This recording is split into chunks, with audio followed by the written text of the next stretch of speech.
través de Zoom, Elena está teniendo reuniones de oración, sobre todo para las mujeres. Así que si hay alguna hermana entre nosotros en esta tarde que quisiera participar de esas reuniones de oración, que repito, son los miércoles y los viernes por la mañana, se hablan con ella después del culto y así pueden participar y tener un tiempo de oración que está viniendo muy bien, y además tienen la oportunidad de conocer a hermanas de otras partes del mundo que también se están uniendo a esos tiempos de oración por las mañanas, y está siendo de mucha bendición, ¿eh? Así que ténganlo presente, miércoles y viernes, todas las semanas por la mañana. Si quieren participar de esas reuniones, se hablan con Elena después del culto. Gloria a Dios. Muy bien, hermanos, ¿están contentos en esta tarde? ¿Están agradecidos con el Señor? ¿Sí? Amén, muy bien. Bueno, pues les quiero volver a llevar al Salmo 18. Si ustedes han estado siguiendo los devocionales de esta semana, se habrán dado cuenta de que yo he estado compartiendo cada día algo de algún salmo. Hay 150, imagínense la cantidad de cosas que podríamos extraer de cada uno de los salmos, ¿verdad? Durante esta semana yo leí parte del Salmo 18, porque es un salmo muy bonito, es un salmo muy amplio que yo les pedí a todos ustedes que leyeran antes del culto. Espero que lo hayan podido leer. Y este salmo, queridos hermanos, es un cántico. Fíjense las letras que tenían las canciones en los tiempos del rey David. Hoy en día, con 2 o 3 palabritas, 2 o 3 notas, se compone una canción y ¡ala! Otra, ¿no? Sin embargo, en aquellos tiempos, las letras tenían contenido, auténticas enseñanzas profundas. Y este Salmo 18 lo escribió David no al principio de su vida, de su reinado, sino lo escribió prácticamente al final de su vida. Es un cántico muy hermoso, y en nuestras Biblias tenemos la tendencia de comenzar a leerlo por el versículo 1, que dice, te amo, oh Dios, fortaleza mía, etcétera, etcétera. Pero lo que hay antes del versículo 1 forma parte del Salmo, pero pocas veces se lee, como que no tiene nada que ver con el Salmo, y es una información muy buena que David nos da. Vamos a leer lo que dice antes del versículo 1. Me imagino que incluso en esta versión de la Biblia que utilizamos aquí, ni siquiera aparece lo que estoy diciendo. Antes del versículo 1 hay una información arriba. ¿La tenéis? ¿Sí o no? ¿Qué dice? Léanlo ustedes. Al músico fuerte. No, no, no, no, no, no, no, no. Cuando digo fuerte, es fuerte. No puede ser que yo tenga más voz que ustedes. Voy a apagar el micrófono. Vamos a dejarlo ahí. Vamos a dejarlo ahí. Vamos a dejarlo ahí. Tendríamos que hacer muchas prácticas, me parece a mí, ¿eh? Bien. Hay algo que se dice en esa porción que ustedes leyeron que a mí me impactó mucho, porque Dios solamente se lo dijo a 4 personas a lo largo de toda la historia bíblica. Solamente a 4, y ahora vamos a ver a quiénes son. Y es lo que dice aquí. Al músico principal, Salmo de David, siervo, Eved, es la misma palabra que esclavo. Se podía haber puesto la palabra esclavo, pero se puso la palabra siervo, que es exactamente la misma. Esclavo o siervo de Dios, de Jehová, dice la Reina Valera, el cual dirigió al Señor las palabras de este cántico el día que Dios lo libró de la mano de todos sus enemigos y de la mano de Saúl, que también era otro enemigo. Un enemigo que intentó matarlo en muchas ocasiones. Hay 4 versículos que vamos a leer, que los vamos a poner aquí en la pantalla, y son los siguientes. Dios solamente le dijo, él personalmente, a 4 personas, tú eres mi siervo, tú eres mi esclavo. Ya sé que algunos estarán pensando, pero Pablo dijo que también era siervo de Jesucristo. Sí, pero lo dijo Pablo de sí mismo. No es que no fuera. Pablo era un siervo de Jesucristo, por supuesto que sí, pero Dios no dijo personalmente de él que fuera siervo de él. Pero a Abraham, a Moisés, a Josué y a David, sí dijo Dios personalmente, tú eres mi esclavo, tú eres mi siervo. Por ejemplo, en Génesis 26, 24 dice, se le apareció Dios aquella noche, hablamos de su hijo, de Isaac, Y le dijo: yo soy el Dios de Abraham tu padre, no temas, porque yo estoy contigo. Te bendeciré y multiplicaré tu descendencia por amor a mi siervo Abraham, por amor a Abraham mi siervo. Ahí Dios declara en primera persona que Abraham era un esclavo, un siervo de Dios. También lo dijo sobre Moisés, Deuteronomio 34:5. Murió allí Moisés, siervo de Dios, en la tierra de Moab, conforme al dicho de Jehová, conforme al dicho del Señor. Siervo de Jehová, y Dios lo declaró esclavo de él. También se lo dijo a su sucesor, a Josué. Capítulo 24-29 de su libro dice: después de estas cosas murió Josué, hijo de Nun, siervo de Dios, siervo de Jehová, siendo de 110 años. Y del último que Dios dijo que era su siervo o su esclavo fue de David. Ve y di a mi siervo David: así ha dicho el Señor, tú me has de edificar casa en la que yo more. Estas son las 4 únicas personas que oyeron de parte de Dios directamente que eran siervos, que eran esclavos del Señor. Ahora, en el Salmo 18, que es muy extenso, encontramos una larga lista de los sufrimientos por los cuales tuvo que pasar David durante toda su vida, hasta que finalmente logró dominar, conquistar a todos sus enemigos y por fin tener un respiro, un tiempo de paz. Yo no sé con cuántos enemigos o con cuántas dificultades o problemas te has ido encontrando tú a lo largo de tu trayectoria con el Señor. No sé si tendrías memoria de escribir en un papel todos los obstáculos, todas las dificultades con las cuales tú te has enfrentado, y que gracias al Señor, a través de todas y de cada una de esas dificultades, tú has ido descubriendo más del corazón, de la esencia y de la naturaleza de tu Dios.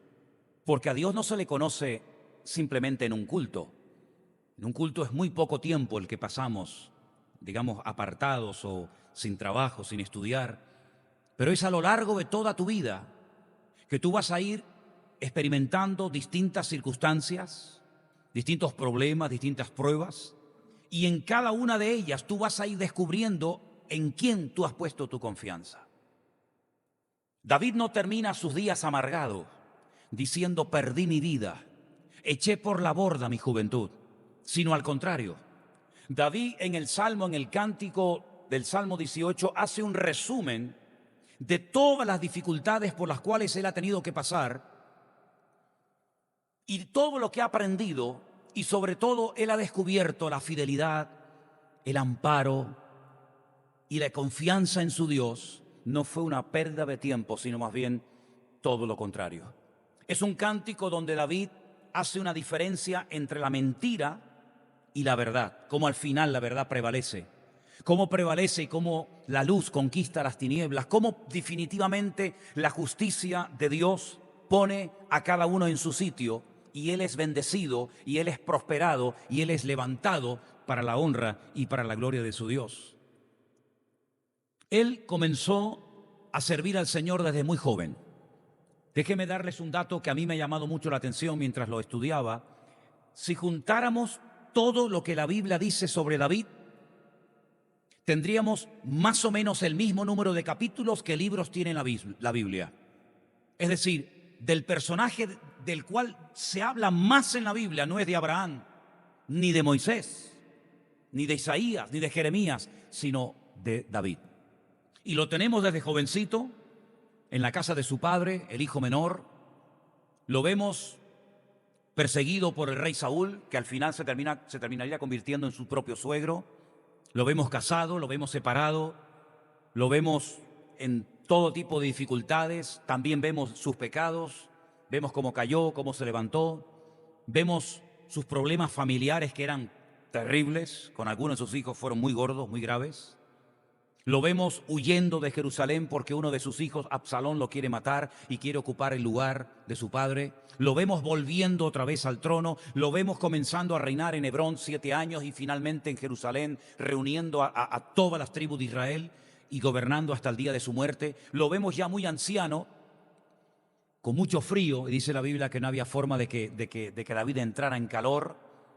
Vemos las traiciones, vemos las guerras, vemos los gigantes, vemos tantas cosas del rey David, pero si hay algo que destaca de este hombre, es que era un hombre que tenía una confianza inconmovible en Dios.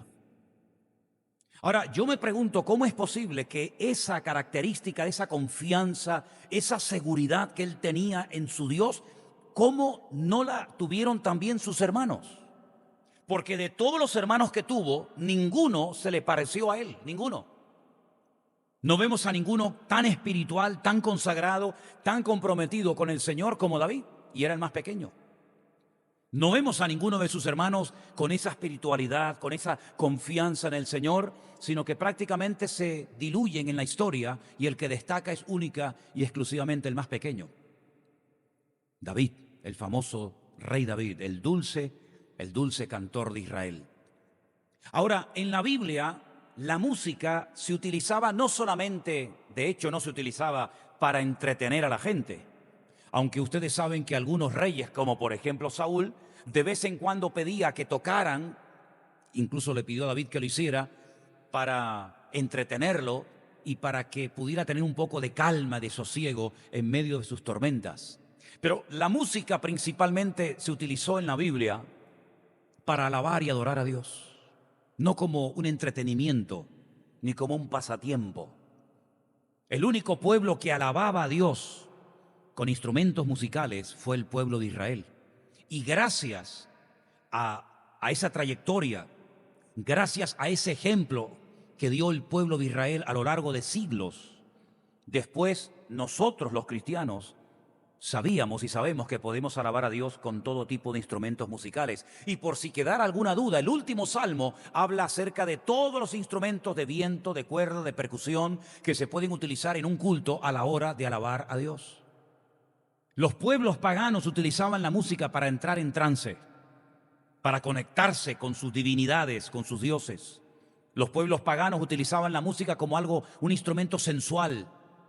Sin embargo, el pueblo de Dios, y sobre todo a través del rey David, la música se utilizó para enseñarle al pueblo grandes verdades espirituales. Incluso en algunas ocasiones la música se utilizó para que el pueblo nunca olvidara las grandes victorias que obtuvo en el pasado a través de la mano poderosa de Dios. Es verdad que no todos los salmos son cánticos. Es verdad que hay salmos que son proféticos. Es verdad que hay salmos que son auténticas exhortaciones. Y hay muchísimos salmos, muchos, que son salmos mesiánicos.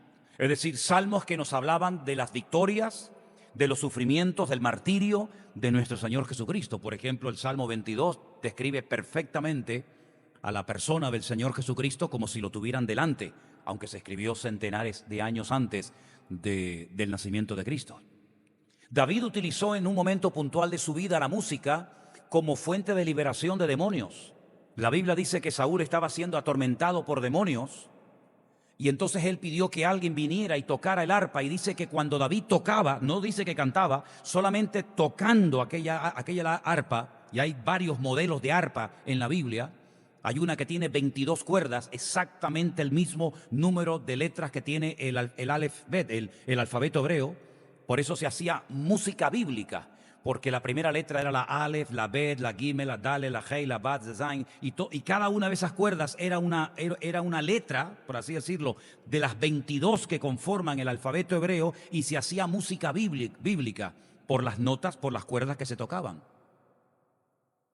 Había una arpa que se llamaba el decacordio, tenía 10 cuerdas, y por eso David emplea 10 formas diferentes de alabar a Dios, porque ese arpa se cree que la inventó el mismísimo rey David.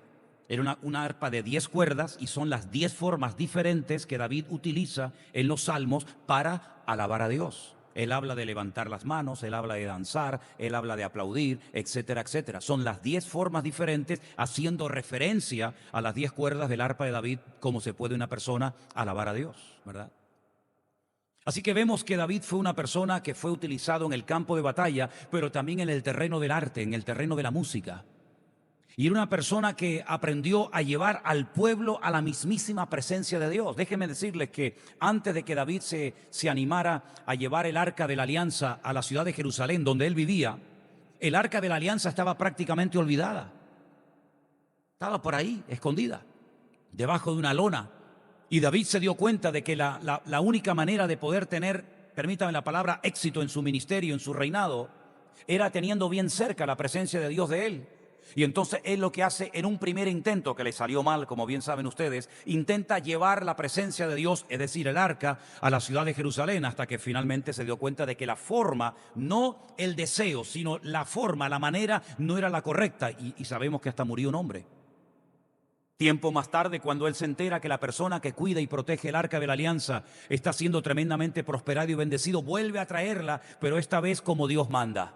No deprisa y corriendo sobre una carreta tirada por bueyes, sino sobre los hombros de los levitas, de los sacerdotes. Y entonces es cuando vemos a David danzando, que seguramente no era la primera vez que danzaba, pero era la primera vez que públicamente lo hacía. Y esto trajo un problema en el matrimonio porque su esposa no entendió, no supo captar el momento de espiritualidad que David estaba expresando en aquel momento, que no estaba, permítame, disparatado, no estaba en un ataque de desenfreno, sino que estaba alabando al Señor de una forma que el pueblo no estaba acostumbrado a alabar a Dios. Él fue el creador de muchísimos instrumentos musicales que hasta el día de hoy, él los inventó, pero que hasta el día de hoy se pueden tocar. Él acercó a Dios al pueblo, ya que el pueblo no se acercaba a Dios. Él lo que hizo fue, con su ejemplo, acercar a Dios al pueblo, y por eso dice que en los últimos tiempos, lo dice en el libro de los Hechos, una de las cosas que Dios va a hacer, y lo está comenzando a hacer hace algún tiempo, es restaurar el tabernáculo caído de David, no el de Moisés. En el de Moisés había oscuridad, en el de Moisés había distanciamiento. El pueblo allí, Moisés solamente entraba a la presencia de Dios. En el tabernáculo, en la carpa que levantó David para el Señor, todo el mundo podía acercarse a la presencia de Dios. El arca era visible, no había distanciamiento, había proximidad. No era unos miraban y otros participaban, sino que él supo involucrar a todo el pueblo en ese culto, en esa alabanza al Señor. Se utilizaba la música para enseñarle al pueblo a recordar las victorias del pasado, y se utilizaba la música como un instrumento de guerra. ¿Cuántas veces vemos en el Antiguo Testamento que el pueblo de Israel iba a la guerra cantando y alabando al Señor? Incluso en la primera batalla, cuando entran a la ciudad de Jericó, o antes de entrar, dice la Biblia que hicieron sonar sus shofar, sus trompetas, sus cuernos. Y dice que entonces cayeron todas las murallas y todos los obstáculos cayeron por la alabanza del pueblo de Dios, sin utilizar ningún arma de guerra, sino la alabanza y la oración. Hay varios cánticos en la Biblia, yo quisiera ponerles ahí en la pantalla la lista para que ustedes después detenidamente los lean, y son todos muy interesantes.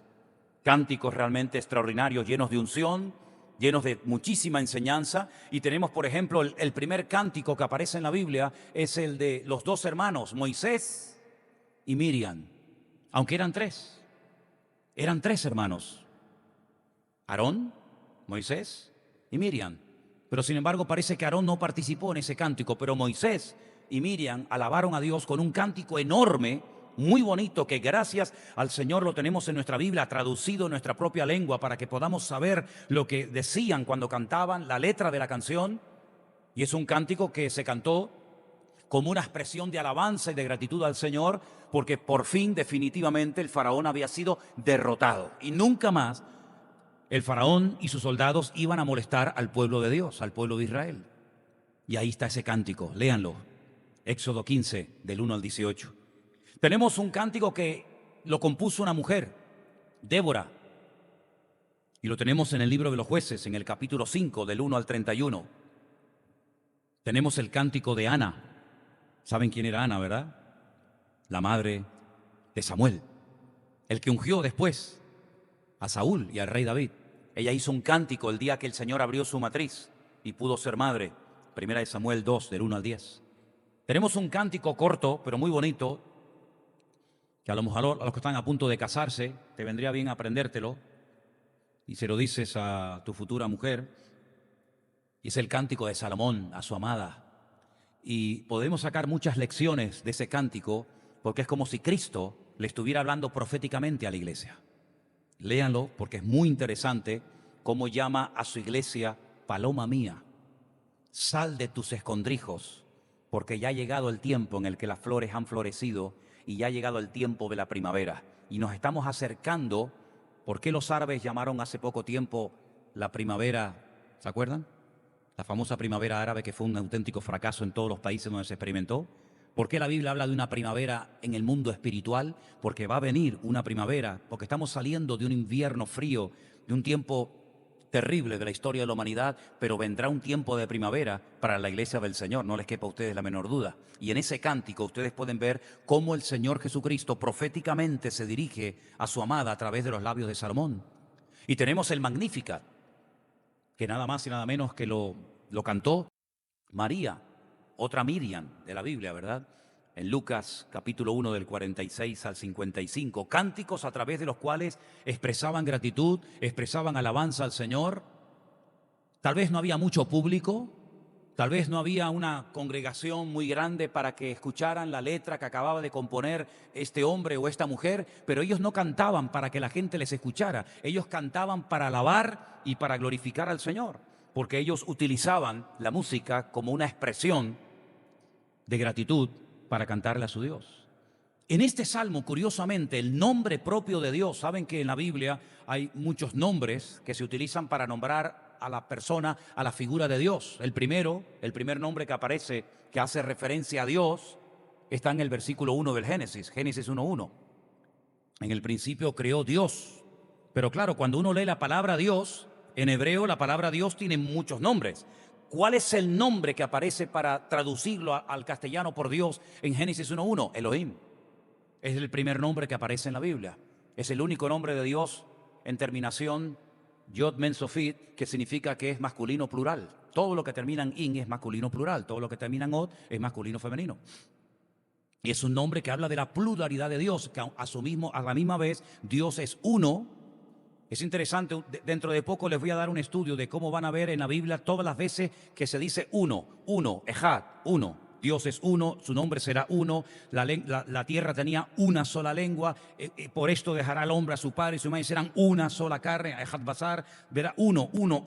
Por eso en los últimos tiempos vamos a ver un intento por parte del diablo de unificar la economía, unificar la política, unificar la religión, unificar todo que sea todo centralizado en uno, y sabemos quién pretende, ¿verdad?, centralizar todo, porque es una burda imitación de lo que Dios ha declarado que sea uno, una familia. Él quiere que solamente haya una familia con un papá llamado Estado, que haya una sola economía, que haya un solo gobierno, etcétera, etcétera. Él menciona en este salmo 15 veces el nombre propio de Dios. No menciona a Dios como Elohim, no menciona a Dios como Shaddai, no menciona a Dios como Adón o Adonai, sino menciona el nombre propio de Dios con esas 4 letras Yod, Hei, Vav, Hei, ¿verdad? Y él menciona 15 veces en el Salmo el nombre propio de Dios, porque él quiere dejar bien claro que él sabe quién es su Dios. Y él sabe cómo dirigirse a su Dios. Y él sabe cómo se llama su Dios. ¿Cuántos dicen amén? Él no está hablando a un Dios desconocido. Dice la Biblia que cuando el apóstol Pablo, y no me voy del tema, pero solamente a modo de ejemplo, cuando Pablo fue a la ciudad de Atenas, en Grecia, dice que él vio un altar que le llamó mucho la atención. Y después, cuando le dieron la oportunidad de compartir la palabra, él dijo: observo que ustedes los atenienses sois gente muy religiosa, porque recorriendo vuestros altares, recorriendo vuestros santuarios, vi hoy un altar con una inscripción que decía: al Dios no conocido. No había ninguna estatua ni de hombre ni de mujer encima de ese altar, pero ellos adoraban al Dios desconocido, aunque no lo conocían. Pero en el caso del Salmo 18, David no se dirige a Dios como algo abstracto, sino como un Dios que tiene nombre. Y él conoce el nombre de ese Dios y él se dirige a ese Dios con toda confianza.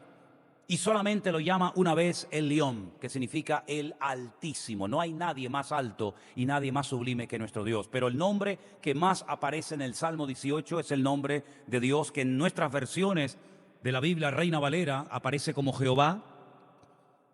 En las versiones Nácar Colunga aparece como Yahvé. En las otras versiones aparece como el Eterno. En otras versiones aparece como el Señor. Pero ese es el nombre propio de Dios, el que David menciona en el Salmo. Y es muy interesante porque David, cuando habla y se dirige a su Dios, él lo define, él le pone calificativos. Él no habla de un Dios así de una forma genérica y al final uno no sabe realmente lo que está diciendo ni lo que representa Dios para él, sino que él se dirige a Dios, fijaros en estos términos. Creo que tenemos la lista ahí. Fortaleza mía, roca mía, castillo mío, mi libertador. Fíjense cómo todo está en primera persona. Mi, ¿verdad? Mi Dios o Dios mío, lo dice varias veces. Mi escudo, la fuerza de mi salvación, mi alto refugio, mi apoyo. Nadie puede dirigirse a Dios con estos términos si no ha experimentado en carne propia lo que David está expresando con estas expresiones, con estas palabras. Él sabía que Dios lo había apoyado, que Dios lo había protegido, que Dios lo había cubierto, que Dios lo había amparado en multitud de ocasiones. Las guerras en aquel tiempo no se hacían desde un despacho, ni apretando botoncitos, ni con unos mandos en la mano mandando un dron para que bombardee a miles de kilómetros a un pueblo, sino que se hacían cuerpo a cuerpo. Y te jugabas la vida, porque no tenemos ojos en la espalda, ¿verdad? Ni tenemos los ojos a un lado, como los animales, que son animales de presa, que tienen, ¿verdad?, una visión así panorámica para protegerse de los enemigos, sino que Dios creó al hombre con los ojos delante, por lo tanto no podemos ver de lado, tenemos que girar la cabeza, ni tenemos ojos detrás. No somos como algunos animales que pueden girar los ojos y mirar en 360 grados. El ser humano solamente tiene una visión unidireccional, solamente puede ver hacia adelante, y si quieres mirar en otra dirección, tienes que mover la cabeza, ¿verdad? Por lo tanto, cuando ibas a pelear cuerpo a cuerpo, tal vez estabas peleando y estabas derrotando a un enemigo frente a ti, pero tal vez te venían por la espalda y te mataban y no podías hacer absolutamente nada, o por arriba, o por un lado, por la izquierda, por la derecha. Pero sin embargo, David no cayó muerto en el campo de batalla porque él dice que su Dios era su escudo, era el que lo protegía, era el que le rodeaba, era, si me permiten la expresión, su perfecto guardaespaldas. ¿Cuántos dicen amén? Yo sé que hay pastores en el mundo que les gusta llevar guardaespaldas y de hecho los llevan. Yo nunca lo he visto necesario. ¿Cómo les sentaría a ustedes si yo viniera o fuera por la vida con 3 o 4 guardaespaldas? Yo tengo el mejor guardaespaldas del mundo. Se llama Jesucristo, el Rey de Reyes y el Señor de los Señores. Y aunque un ejército venga contra mí, no temerá mi corazón, porque el Señor es mi luz y mi salvación. Palabras del rey David, por cierto. Hay expresiones en el Salmo 18 que a mí me han conmovido durante esta semana. Vamos a poner ahí en la pantalla expresiones que usa el rey David en el Salmo, todas extraordinarias. Ahora, habría que ir capítulo por capítulo de distintos libros de la Biblia para ver a lo que se refiere el Señor cuando David dice, me libró. Claro que me libró. ¿Se acuerdan ustedes cuando fue a pelear contra el gigante Goliat? El gigante Goliat estaba plenamente convencido de que David iba a ser derrotado. De hecho, se lo dijo. Pero David estaba también, por su parte, plenamente convencido de que el que iba a caer en el campo de batalla iba a ser Goliat y no él. Y el Señor lo libró. David sabía perfectamente, y hablemos claro, humanamente hablando, físicamente hablando, si subiéramos a un ring para llevar a cabo un combate de boxeo o de cualquier otro arte, a David contra Goliat, ¿quién hubiera apostado por David? Absolutamente nadie. Era una guerra totalmente desequilibrada, totalmente desproporcionada. Sin embargo, David sabía que aunque su enemigo era más fuerte y estaba con más armas y mejor preparado que él confiaba en un Dios mucho más poderoso y mucho más fuerte que el gigante Goliat. Por eso él llegó hasta profetizar, porque lo que David hace es profetizar. Hoy te cortaré la cabeza. En vez de estar tranquilo, lo está provocando más todavía. Y las aves del cielo y las bestias de la tierra hoy probarán tus carnes. Y todo Israel sabrá que el Dios verdadero es el Dios de Abraham, de Isaac y de Jacob y también mío. Él sabía perfectamente que Dios le libró no solamente cuando peleó contra Goliat, sino en todas las batallas que enfrentó. David ni siquiera nunca cayó herido.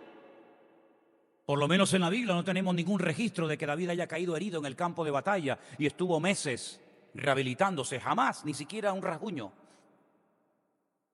A uno de sus hijos, él tuvo muchísimos hijos, ¿sabéis, verdad? porque también tuvo muchísimas mujeres. Y hay un versículo en la Biblia que dice Eliada, Elifelet, Eliada, Elisama y Elifelet. Todos empiezan por la palabra Eli, Eli, Eli, Eli. Eli, que es mi Dios. Elisama, mi Dios oye. Elifelet, Dios liberta. Eliada, Dios conoce. A cada nombre, a cada hijo le ponía un nombre que tenía que ver con una experiencia suya del pasado. Cuando él dice Dios me oyó, por eso él le puso a uno de sus hijos Elisama, que significa mi Dios oye. Porque él sabía perfectamente que los ídolos de las naciones tienen oídos, pero no oyen. Tienen ojos, pero no ven. Tienen boca y no hablan, tienen pies y no caminan. Y semejantes a ellos son los que los adoran y los que los fabrican. Pero cuando él se dirigía a Dios, él sabía que su Dios le oía perfectamente. Desde la angustia invoqué al Eterno y el Eterno me respondió. Palabras, otra vez, del rey David. Él sabía perfectamente que en el momento en el que él abriera su boca y clamara al Señor, el Señor automáticamente le iba a responder, como tú y yo también lo sabemos, ¿sí o no? No les oigo. Tú sabes que Dios te oye, ¿verdad? Dios me libró, Dios me oyó, me sacó de las muchas aguas. A veces las aguas, no siempre, pero a veces las muchas aguas en la Biblia hacen referencia a enemigos, a problemas, a turbulencias, a circunstancias adversas y difíciles. Y él dice, de esas circunstancias, de esas situaciones problemáticas, Dios me libró muchas veces. Y déjeme que haga un alto en el camino para decirles algo. David nunca tuvo un pastor. David nunca tuvo una iglesia donde congregarse. David nunca tuvo una Biblia en la mano para leerla. David nunca se rodeó durante sus tiempos de persecución de gente más espiritual que él, de los cuales aprender. David se curtió solito. Y es que los grandes hombres y mujeres de Dios no necesitan del apoyo de nadie, porque su apoyo está en su Dios. David sabía dormir solo a la intemperie, con frío, con hambre, con sed. David sabía buscarse la vida perfectamente y si se tenía que ir a la cama sin cenar, se iba sin cenar, no pasa nada. David aprendió a descubrir a Dios y cuanto más solo te sientas, más posibilidades hay de que aprendas a ser un hombre y una mujer maduro. Y algunos se quejan, no es que no me llamaron, es que no me visitaron. Y a David, ¿quién lo llamó y quién lo visitó? Pero uno de los hombres más maduros de toda la historia bíblica, sin lugar a dudas, fue el rey David. ¿Cómo aprendió a ser maduro? ¿En qué escuela estuvo David para aprender a ser maduro? En la escuela de la vida, querido. En la escuela de la incomprensión, en la escuela de la soledad, en la escuela de la persecución, en la escuela de la calumnia, en la escuela del rechazo familiar, en la escuela que él estuvo solo con Dios. Y solo con Dios aprendió a darse cuenta de que si él clamaba, Dios le oía, Dios le podía sacar de las muchas aguas. Y dice algo precioso, Dios me ha premiado. ¿Cuántos dicen amén? ¿De quién esperas el premio? ¿De quién esperas el premio, el regalito? David no esperó nunca nada de nadie. Y esa es una de las características de una persona madura. No esperes nada de nadie, y menos en estos tiempos. Pero dice él, Dios me ha premiado y Dios me ha recompensado. Años pasó sin recibir nada, pero al final de su vida, en el Salmo 18, él dice estas palabras tan hermosas. Él es el que me hace estar firme. Adiestra mis manos para la batalla. Me ha librado de las contiendas del pueblo. Me has hecho cabeza de las naciones, me libra de mis enemigos. Fíjense que todo lo que él está mencionando son sufrimientos. Todo lo que él está mencionando es cómo Dios se comportó en medio de sus batallas, en medio de sus aflicciones, en medio de sus temores y angustias. Él está diciendo lo que aprendió, que cuando estaba en apuro, Dios me libró. Cuando estaba desamparado, Dios me apoyó. Cuando estaba rodeado de enemigos, Dios vino en mi auxilio. En otras palabras, él descubrió a Dios en medio de las adversidades de la vida. ¿Cuántos dicen amén? Él recuerda los sufrimientos, claro, pero no los recuerda con rabia, no los recuerda con amargura, los recuerda con gozo, porque de todos y de cada uno de ellos, el Señor los libró, como de todos y de cada uno de ellos, el Señor también nos librará a todos y a cada uno de nosotros. ¿Cuántos dicen amén? Si al final de tus días tuvieras que escribir un salmo, ¿qué dirías? Si en este momento de tu vida, de tu matrimonio, de tu existencia, si tuvieras que escribir la letra de una canción o un poema, ¿qué dirías en ese poema? ¿Qué cantarías? ¿Qué diría la letra de tu canción? Podríamos decir como David: Señor, tú has sido mi apoyo, tú me has premiado y recompensado, tú me has dado firmeza ante los problemas de la vida, tú has respondido a mi clamor y a mi angustia. ¿Podríamos hablar en estos términos? David, al final de sus días, tenía un dilema. ¿A quién voy a dejar al frente del pueblo de Israel? Tenía un montón de hijos y todas las esposas que había tenido soñaban con que su hijo fuera el elegido para ser el siguiente rey de Israel. Y hasta el último momento como que no lo tenía claro y se resistía y no sabía si dejar a este o dejar al otro, hasta que al final Betsabé, con el profeta Natán, le dijeron: ha llegado el momento de nombrar a tu sucesor. Ha llegado el momento de pasar el testigo a la siguiente generación para que siga la bendición a otras generaciones. Por eso él termina el Salmo, y ahora podemos entender que esto es como el testamento de David, diciendo en el versículo 49: por tanto, yo te confesaré entre las naciones, oh Señor. Cantaré a tu nombre. Grandes triunfos da a su rey y hace misericordia a su ungido, a David y a su descendencia para siempre. Fijaros hasta qué punto se cumplió esta promesa, este anhelo de David de ver a su descendencia bendecida, usada y prosperada por el Señor, que nada más y nada menos que el Mesías, el Señor Jesucristo, fue un descendiente de David, que era también de la tribu de Judá y que había nacido en el mismo pueblo, en Belén de Judea, donde nacería tiempo más tarde el Señor Jesucristo. ¿Qué te parece? Es decir, no solamente tenemos la responsabilidad de llevar nuestra vida en orden, ajustada al diseño, al propósito divino para nuestra vida, sino que también tenemos la responsabilidad de educar y de preparar a los que van a continuar con la obra que nosotros hemos iniciado. Y permítame dirigirme estos últimos minutos del mensaje a los que son padres que tienen en este momento a hijos en edad escolar. El único lugar del mundo, escúchenme bien, el único lugar del mundo donde todavía tenemos una libertad para enseñar Biblia sin ningún problema, para enseñar principios, para poner una base lo suficientemente firme que nadie puede sacudir, para que nuestros hijos crezcan en el temor de Dios y en el conocimiento de la palabra de Dios. ¿Sabéis cuál es? La casa.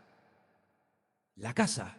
Si mañana por lo que sea nos vuelven a confinar y los niños no pueden ir a clase y no podemos volver a congregarnos en la iglesia, ¿dónde sería el lugar donde recibir la palabra a nuestros hijos, donde ser entrenados, donde ser discipulados, donde enseñarles a orar, enseñarles a leer la palabra, enseñarles versículos y capítulos de la Biblia de memoria, etcétera, etcétera? ¿Dónde? En el hogar, en la casa.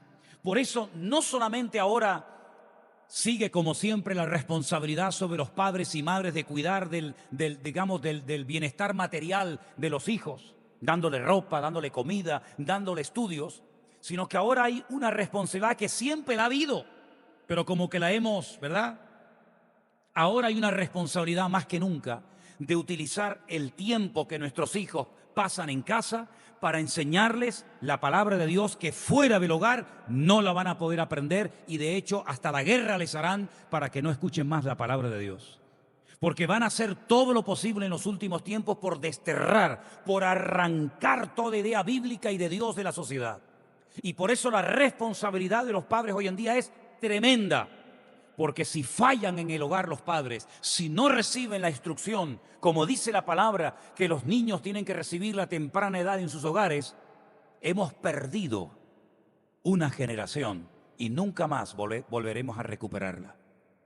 Y quiero solamente decirles que David, en el libro de Proverbios, los primeros capítulos, cuando habla a su hijo Salomón, Salomón dice que todo lo que él aprendió de la ley, del temor a Dios, de la sabiduría, de no juntarse con malas amistades, de no mirar ni desear la mujer ajena, de no ir tras perversos que lo hacen torcer en su camino, etcétera, etcétera, lo aprendió de su padre y de su madre. Lean los primeros capítulos del libro de Proverbios y van a ver cómo Betsabé, la madre de Salomón, y David, el padre de Salomón, le inculcaron la palabra de Dios a Salomón de tal manera que lo marcaron para toda la vida. Así que, amados hermanos, les animo a que lean el Salmo 18 entero hoy otra vez antes de irse a la cama a dormir, que interioricen esas verdades y que ustedes mismos empiecen a descubrir todas las maravillas y proezas que Dios es capaz de hacer en tu vida.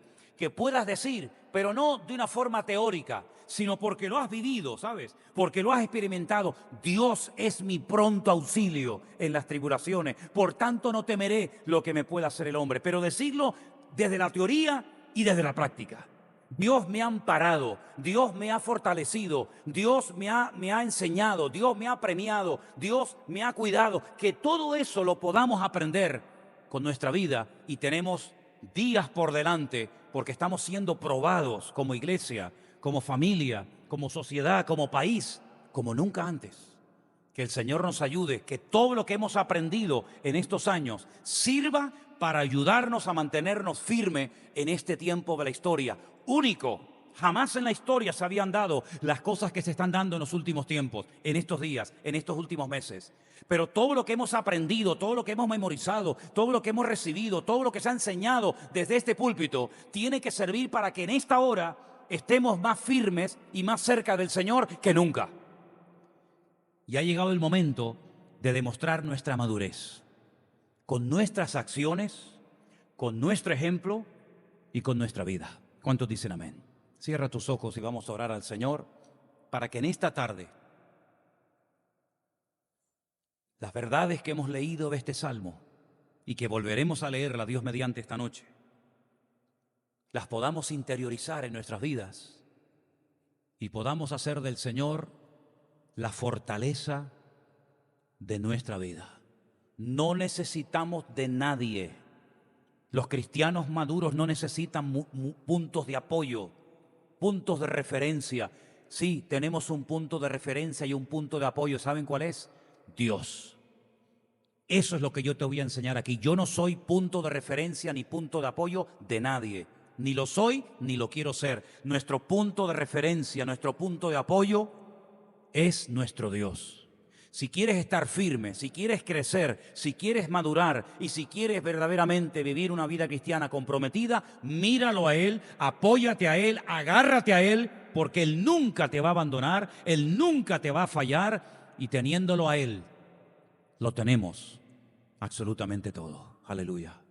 Señor, gracias por tu palabra preciosa, viva, eficaz. Te ruego, Señor, en el nombre de Jesús, que podamos crecer y madurar como tú, Señor, nos estás pidiendo que lo hagamos. Gracias por el ejemplo de tu siervo, de tu esclavo David. Gracias, Señor, porque vemos un hombre curtido en 1000 batallas, porque lo vemos solo, porque lo vemos huyendo, pero siempre, Señor, con una palabra de Dios en su boca. Y te ruego en el nombre de Jesús que fortalezcas nuestra fe y nuestra vida ahora más que nunca, y que podamos con tu ayuda y con tu bendición vivir nuestra fe en medio de una sociedad totalmente opuesta a Dios, pero donde brillamos como luminares en el mundo. Ponemos nuestra vida, nuestras hijas, nuestros hijos, nuestros matrimonios, nuestra familia en tus manos. Bendice a tu amada iglesia, Señor, y cuídanos en esta hora, en el nombre de tu amado Hijo Jesús. Amén. Y amén. Bendito sea Dios. Nos ponemos de pie, queridos hermanos.